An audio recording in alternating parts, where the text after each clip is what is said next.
Trump invoking his Fifth Amendment rights while swiping at the New York Attorney General during his deposition. Hell yeah, Black Power Trump. There you go. Woke Trump. Woke Trump. Let's go, dog. Base Trump. It's true. Former President Donald Trump, completely innocent man, invoked his Fifth Amendment rights and declined to answer questions from a New York Attorney General at a scheduled deposition on Wednesday. Under the advice of my counsel and for all of the above reasons, essentially claiming that this was a witch hunt, it was, fraud, that he did everything okay, this tax just, take a long time to read through because his taxes are just so amazing and awesome. I decline to answer questions under the rights and privileges afforded to every citizen under the United States Constitution. And while it's totally true that you can invoke the Fifth Amendment, the right to not self-incriminate, as one of the fundamental first 10 amendments of the United States Constitution. And it's true. In that Trump statement, he said that the James, the New York State Attorney, who was the New York State Attorney General, who was running the deposition, more or less, was a renegade prosecutor, quote unquote, running a, quote, vindictive and self-serving fishing expedition. Those are all things he said. Totally true. But Donald Trump is very well spoken on the record for his opinions on the Fifth Amendment. What he believes the Fifth Amendment indicates, what he believes the Fifth Amendment is likely to suggest about a person. And so, because he's been on the record for this, I feel like we should play a little bit of that record for the audience here. Uh-oh. When you have your staff taking the Fifth Amendment, taking the Fifth, so they're not prosecuted. When you have the man that set up the illegal server taking the Fifth, I think it's disgraceful. Fifth Amendment, Bob. The mob takes the Fifth. If you're innocent, why are you taking the Fifth Amendment? Fifth Amendment, horrible. Horrible. He pleaded the Fifth, and that was the end. We never heard about him again. This is like Watergate. Only it's worse.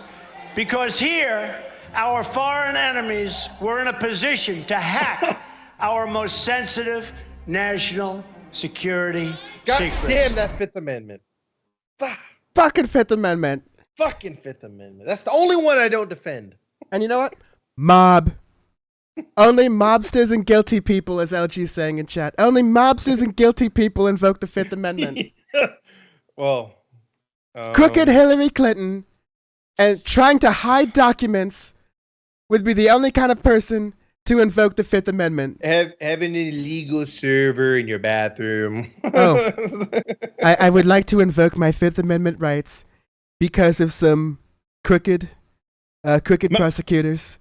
My man saw the game that Clinton laid down and said, I'm going to jack that. I'm going to up you, though. You're dumb. You have a server in your bathroom? I'll be just downloading shit off the rip. That's what I do. I download it and I take it home with me and I put it in my MacBook and it's all good. That's what he does. Yeah, like Trump, like Hillary invented it. Trump perfected it. Like that's the whole idea of what's going on. There's a lot of different... So there are a lot of interesting updates. There is apparently an informant amongst Trump's midst, which, of course, you can imagine Trump is very happy about. This article out of Rolling Stone here got my attention. I'd want to bring this up on the Power Report as well. With Fed circling, Trump asks allies, who's wearing a wire? Trump telling all his staff to lift their shirts up. Next, after this, we have an immediate sexual assault lawsuit coming. So this is just gonna be like, this is so good. First time Trump. No. Trump takes all of his boys to the gym. He's like, no. Let's do some locker room talk. Talk. He's like actually starting hugging people real tightly now. He's like hugging the hell out of them. I'm just a loving guy. I'm a loving guy. Like what? Whoa, hey, sir, stop. I have a wand. I have a magic wand here. This is not for ladies. Mar-a-Lago is now strictly shirtless in all community areas. Like, wait, what? No cameras except for mine. No, so this is butter for me. Let's keep going. Let's go into this. So Donald Trump is worried. This is courtesy of Asawan Soibsang. I probably butchered that name. I apologize. In Rolling Stone, Donald Trump is worried he may have a rat or multiple rats in his midst. He's wondering if his phones are tapped or even if one of his buddies could be wearing a wire. This summer, Trump has asked close associates if they think his communications are being monitored by the feds or, per his phrasing, by Biden. As a close source to Trump describes it to Rolling Stone, quote, he has asked me and others, do you think our phones are tapped? Do you think our phones are tapped? Given the sheer volume of investigations going into the former president, I do not think he's assuming anything is outside the realm of possibility. The source adds, he's talked about this seriously in the past few months, but I know of a time when he made a joke that was something like, be careful what you say on the phone. We know Trump does a tongue-in-cheek thing about this, but we also know that Homeboy's going through it. Yeah, my man sounds like he first thought. I think he first thought being someone on tap was like when you're a kid and you used to have landlines, you know, back in the day. And you used to pick up the other phone, you hear the whole convo, like, oh goddamn, I'm in this. And he's like, wait, you think they're listening to my cell phone calls? What? And now my man is sleeping with one eye open all the time now. He's like, I know that raid rocked him. There's probably nothing more insane to him for him to have absolutely no control of what's going down. Like, my man is feeling all the pressure right now. Oh no, like my favorite thing to do in my free time that I somehow do have is to rewatch old prestige TV shows that I just never really watched. And so I'm actually watching The Wire for the first time. And so The Wire. First of all, that show is from 20 years ago. After the first season of The Wire, minor spoiler alert, they stopped using wires. They started using better technology. Because they were like, okay, we got some, but hey man, we could get, have you seen electronic mail? Yeah. The pagers were gone after the first season. They're like, yo, we got to keep this relevant, right? So people started having the record button on their phone. It kind of became a game changer. But the second thing, though, which I think is the tell, is that Donald Trump is always projecting. He's assuming onto other people what he would do. So he was talking about having the feds look into his political enemies. He was talking about using the Department of Justice. When the Department of Justice wouldn't do things that he wanted to do, he was openly talking about firing different heads of the Department of Justice, even including people he had put there. When he had installed Bill Barr there and Bill Barr wasn't playing Bill Ball, Donald Trump was about to get rid of him.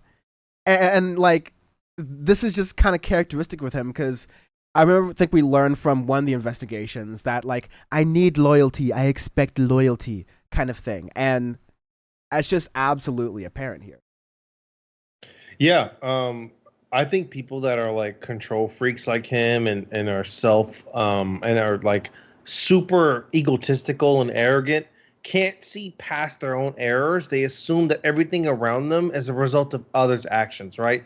It's everyone else's fault that this has gone down other than his own actions being taken. So he's seen the world fall apart around him. So what do you start to do in that situation? You panic. Because as cool and as tough and as godly as conservatives like to make this man seem like, he's just a regular, degular Joe Schmo, dude. He's a Joe Schmo. And when the feds came knocking, everything fell apart for this man. So it's just funny to see him act up right now because it's looking real bad. This is not consistently good news in the headlines for my man, Big Trump. Yeah, no, man. We've had a lot to eat here, I'd say, for sure.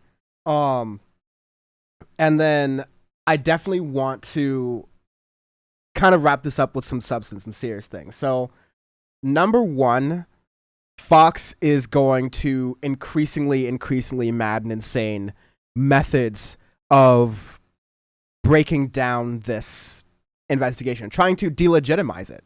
I want to play one clip here in just a moment where they're trying to talk about the judge that was issued the warrant that allowed the FBI to go in and raid Trump's Mar-a-Lago facility. And you got to see how low they're going here because it's not, look at this judge's a dodgy record with issuing warrants for cases that seemed very heavy-handed. Or maybe look at this judge's personal history and personal life. He's gotten into some salacious situations. So maybe he's gotten into some scandals. Never mind Donald Trump's salacious situations and scandals. No. Here's the best that Fox News was able to dig up on a moment's notice here. Facebook. Look at that. He is there drinking whiskey with an entire pack of Oreos. Imagine what his aorta looks like. The FBI agents who raided Mar-a-Lago bragged about having, quote, full access to everything in the building thanks to that guy.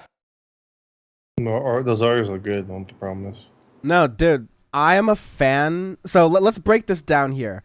Mm-hmm. Early, that looks like whiskey in a plastic bottle. So like cup? No. Plastic cup too? No. First of all, yeah, plastic cup, which like solo cup, God bless, man of the people. But like plastic bottle whiskey? Sir, you are a judge in the United States. That is an assumed at least 6-figure salary. You can upgrade to the glass bottle, sir. True. My man is watching those budgets real tight. I mean, if we're looking at the whiskey, I'm not a whiskey drinker myself, but I can assume if it comes in a glass bottle, it must be pretty neat. Okay. And if it's in a plastic bottle, it's probably going to be kind of rough. So this to me, this is the scrug right here. My man's looking like a freshman in college, right? He's looking like a real freshman right now in college. Yeah, I was going to say, this is my fit in Hawaii. This is my basic fit every day in Hawaii here, my whole look. Yeah, I was going to throw back and say, no, hold. We're going to keep analyzing this. Double stuffed vanilla Oreos. If you like vanilla Oreos more than regular Oreos, you're based. That's awesome. Because, like... Underrated. Incredibly underrated. Oreos underrated. Personally, I don't think I could do double stuff, but every once in a while, especially in college, I'd do a little bit of the, little bit of brewski on one side, a little bit of the family size golden Oreos on the other. Have ourselves a little study session during Dead Week. It just happens, all right? No, for sure. And around here, down in the South, they make them big. Your boy's a big boy. I'm a double stuffed king, They made that XXL, and I wear XXL, and I eat XXL. So the double stuff, perfect. Give me a double stuff. Only 6, though. If you have 7, you're a demon. If you have 5, you're going to be hungry. 6 of them, just grab little 3 sets of each, get it cracking all day. Now, I never really had Oreos with a brewski like this or like that. I've definitely had, you either haven't lived or you've lived too good of a life. Clearly, I'm very comfortable. I've never had a brewski and Oreo.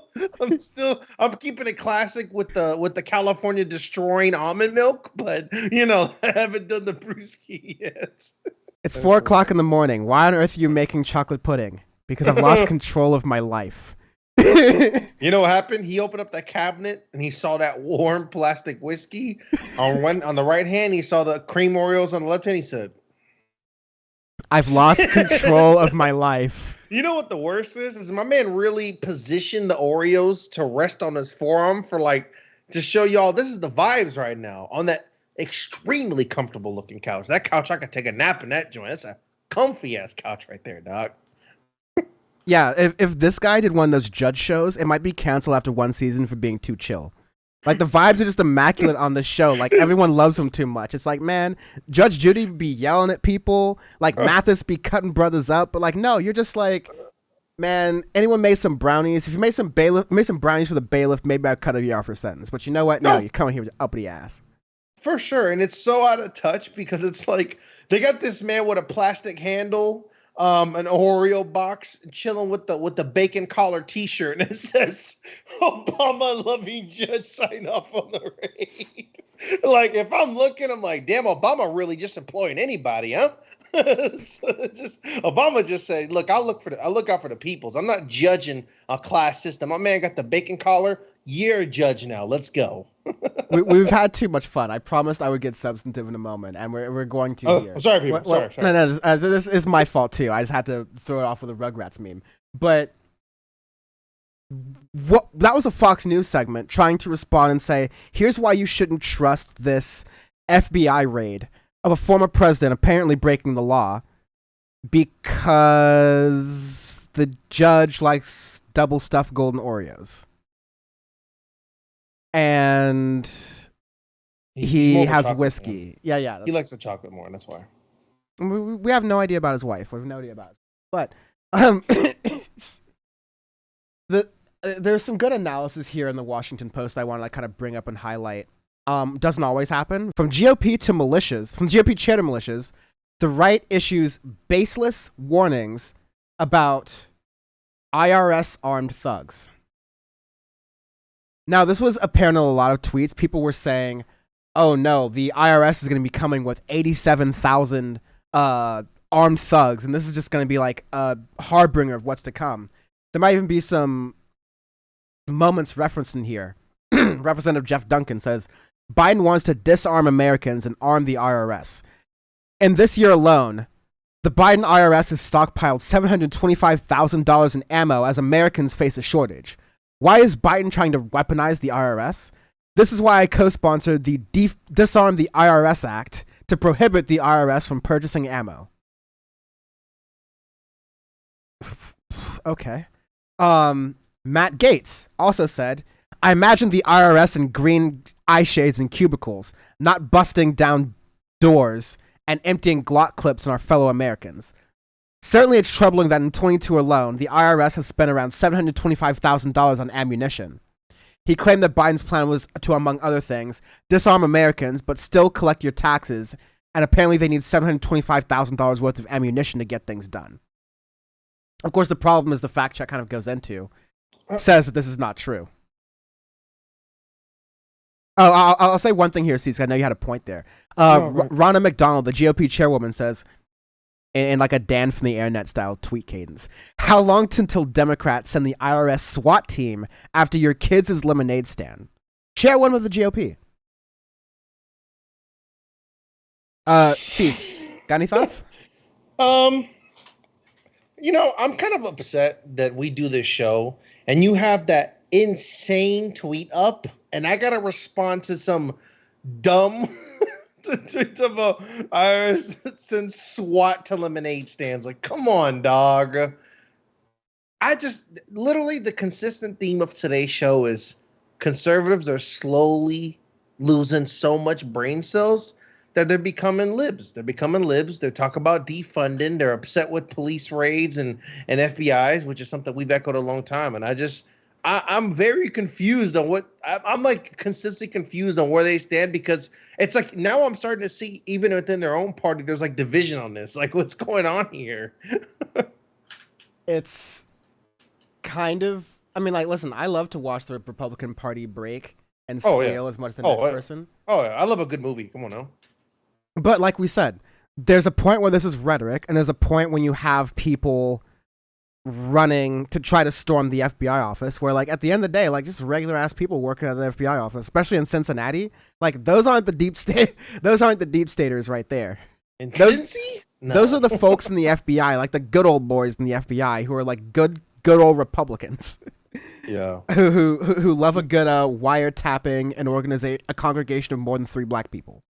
Yeah, and next thing you know, they're gonna be like, because they're announcing that they're gonna be, you know, hiring more. Is it IRS or I think it's IRS actually. I got it incorrect. Saying they're gonna hire 87,000 people. They're gonna be like, they're mobilizing against us now. They're coming for us, boy. Like these people are just absolutely out of their damn mind. And like I said earlier, it's leading to actual people getting hurt and harmed. And that's like, what is their limit? Like, are they actually down to see their own people getting mixed up out here? Because I thought you were trying to look out for your own. So to that point, I want to just debunk this IRS scam. So if people see this out in the real life, they like know what to do with it. The idea that the government is buying so much ammunition that Americans are unable to do so is not a new one. There were similar rumblings in 2013 under President Barack Obama, and every so often someone notices that federal law enforcement agencies like the IRS buy ammunition to carry out their duties, and the scale of those purchases raises eyebrows. Then people forget about it again. Did the IRS buy hundreds of thousands of dollars in ammo this year? Yes. Does it do that every year? Yes. From 2010 to 2017, for example, it averaged around $675,000 in purchases every year. And I'll go a step further than this article even goes here. Like, shout out to Philip Bump. I'll leave that aside right there. Shout out to Philip Bump for writing this article. But, like, I'll go a step further. Why does the IRS need to buy almost $700K in ammunition every year? I'll put that question out there. The IRS's job is to collect taxes. What happens with some people who owe taxes but simply refuse to pay them? Why is it the same people who are constantly arguing and making it a political talking point that the government should not be taking taxes away from you? Some people will even go as far as say that taxation is theft, and then say you have to defend yourself from jackbooted thugs using the Second Amendment because the Second Amendment says you have to protect yourself from the government. You have people hating taxes, you have people arming themselves with guns, and you have people scared about the government coming for them. You have people saying the IRS is buying ammunition. And now you have people raiding government buildings. Armed. What is going on out here, dog? We know what's going on. We know what's going on. We know what's going on, though. It's like they've been stewing this gumbo on low simmer for the past 10, 20, 370 years. And now it's like shit's done. Grab a bowl. It's ready.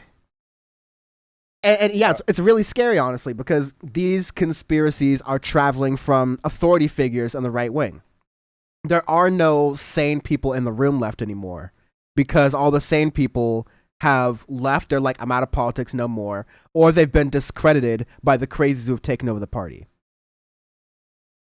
Yeah, and it's just, it doesn't really seem to, it's like the behavior is only tracking towards, like, I don't want to be like a doomist or anything that someone's just like sees impending doom or whatever, but like when you see like these things just line up, it's like what happens when you press one domino, like the rest start to fall. So like at what point is the fall? Like is the fall things we've seen in the past? Are we consistently falling? Like where's the rebuilding and a restructure? Because like I don't know, it just feels very like, it feels like it, to be actually fair with you, stuff like this, like what's going on, especially on the conservative side, that doesn't even seem like that's the right course for them to try to win back seats. And when it comes to the elections coming up, because I don't think that behavior appeals to like the average grifting American or like the mid American. I don't think that's like, they go, hell yeah. I think they go, this is getting a little wild for me now. Like, you know what I mean? Like, it just feels like when you go too QAnon, you start to lose those people that are like in the middle, or the Republicans. You start to lose those people too, because they're like, what are we even doing here? Now people getting, my own people who vote for the same party as me are getting bodied trying to pull up to an FBI office. What are you guys doing? Like, I don't know. It just doesn't seem like it's tracking in a positive end for their own growth in terms of coming up for election season for them, in my opinion, at least. Yeah, I fully agree with you there. There's one more thing I want to get up before moving on a little bit. I just have to, one day I'll close a tab on my computer. Today will not be that day. No. But no. The idea is if this matter. Bam, who's in the chat, did some great coverage with me on the January 6 hearings. And overall, I think coverage of all of Trump's craziness, right? Like everything involving his business dealings, his trying to do like undercover stuff here and there to change the outcome of the election, right? And move it in his favor to try to like avoid dictatorship, or like push it into a Republican dictatorship or whatever, right? Do people care? This is a big deal. This is the end of America, right before our eyes in boring ass slow motion. Do people care? You're not gonna love my answer. So some polling's been done. I'm gonna get it up in just a moment here.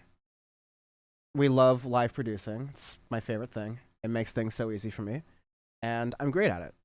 Oh, did I tell you, C's, I got a stream deck? Hey, Elgato stream deck. Yep, now you just pressing buttons. We moving up in the world. Look at this. Yeah, I couldn't get it set up before today's show, but it's gonna be great. But yeah. CNN poll: January 6 hearings haven't changed opinions much. Most agree Trump acted unethically. So it doesn't seem that people's opinions on the matter have changed, which is kind of like the top level part of that. But that is to say, I think people's opinions on Trump have been decided. Like, either they like what he's about or they hate what he's about. They think he's protecting the country from something, or they think he's a problem. And, like, the issue there is that it's not really a yes or no kind of thing. It's real. Donald Trump is doing these things. Just because he hasn't been convicted of these things that we've seen out in the open is less to say that, he has to have his fair day in court law. We need to have it happen. No. It is to say that we're watching our system fail because we're looking at the obvious, and there are people who are in charge of the system who are making the case for gumming up the system, for gumming up the accountability process, which is to say that this all opens it up for in 2 years when you have states where Republican officials are in charge of elections. They are going to be the ones who say, actually, I think it's going to be the case where Trump wins this, or, the Republicans are going to win this. And it's scary. It's going to be a problem. It's going to be the end of democracy, and we're watching it happen kind of in slow motion here. People need to care. People need to get active. People need to get angry because a lot of Democrats are asleep at the wheel, and Republicans don't even care that much. This behavior encourages people. I do see that, like, I'm not surprised that the majority of Americans, disagree with this behavior, and including the people from the opposite, like us, that think it was like one of the most disgusting things I've ever seen in my life. Like, I've never even seen stuff like that. So I can't imagine, I don't know how the Republicans are necessarily I don't think they can pick up steam off of that, all that stuff. I feel like January 6th hearings have been doing more damage than good, but I feel like it's not doing enough in terms of like making significant strides. And I don't feel like the Democratic Party is doing enough to bring awareness to some of like the January 6th hearings and everything. There's discussions on the January 6th. They're not using enough ammunition they could gather from this to fuel some of their party movement, to fuel some of the Democratic Party and push towards more change within the White House. I very much agree there.